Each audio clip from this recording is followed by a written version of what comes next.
choosing where we live, work, and build our families, the right to pursue our dreams according to our interests and abilities, and the opportunity to live productive, meaningful lives is something we take for granted.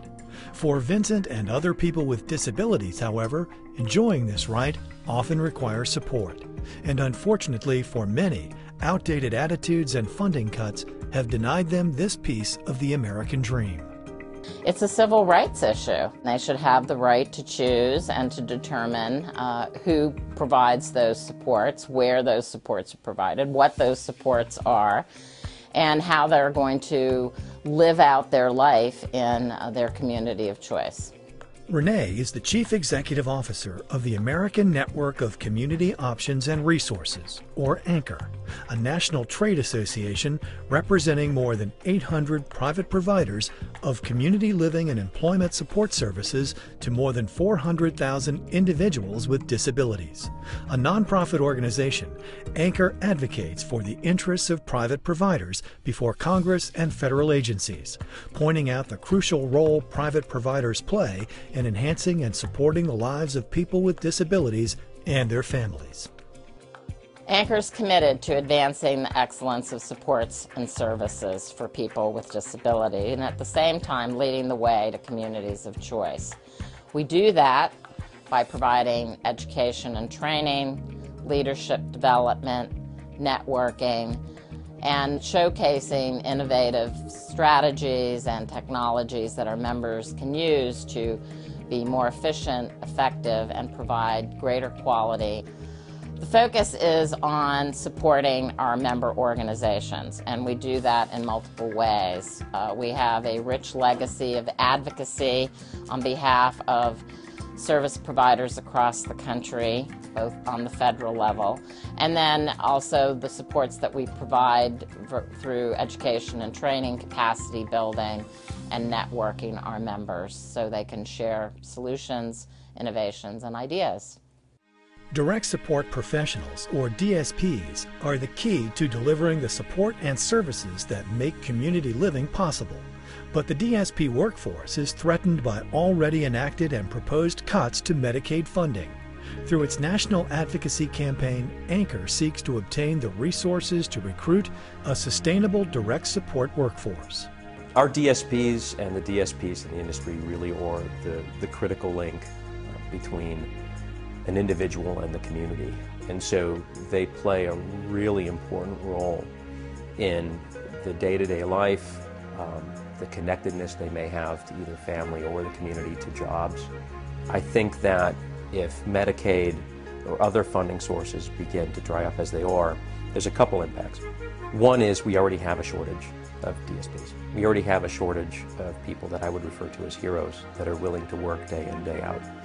It impacts both the ability for us to get new heroes, and it stresses the heroes that we have to the point where we start to lose them.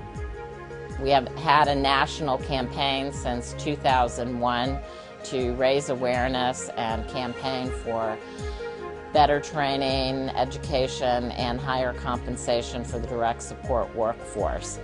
The impacts that are being felt aren't just being felt in my organization at NCC, they're being felt by me personally and by many families. I have an adult son with Down syndrome. He's an adult, he wants a life.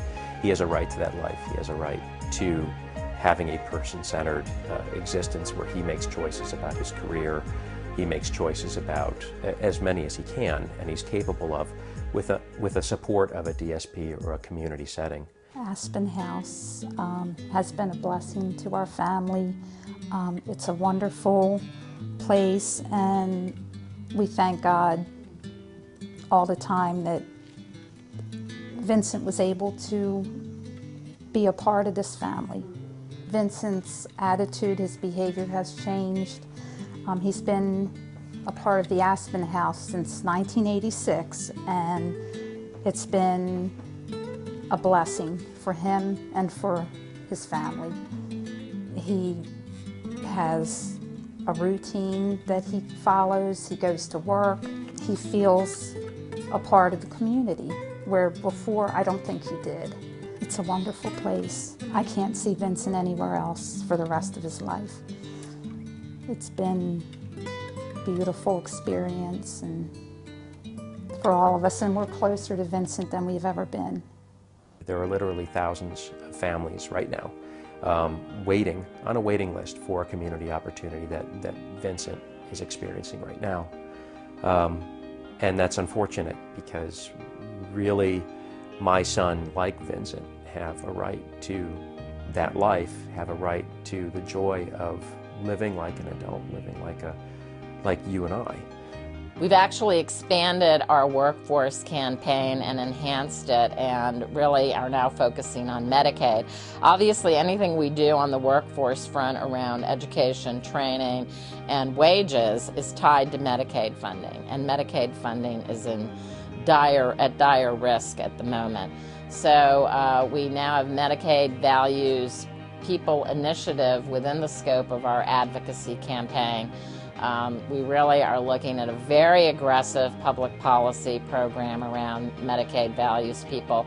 I think a country is measured by how it treats all of its citizens of all abilities, and the community-based supports and services system respects the dignity and the potential of all Americans, particularly people with intellectual, developmental, and other disabilities, to do just that, to lead a meaningful and well-lived, productive life in their community of choice. Learn more about ANCOR, because we all matter. For more information, go to ANCOR.org or call 703-535-7850.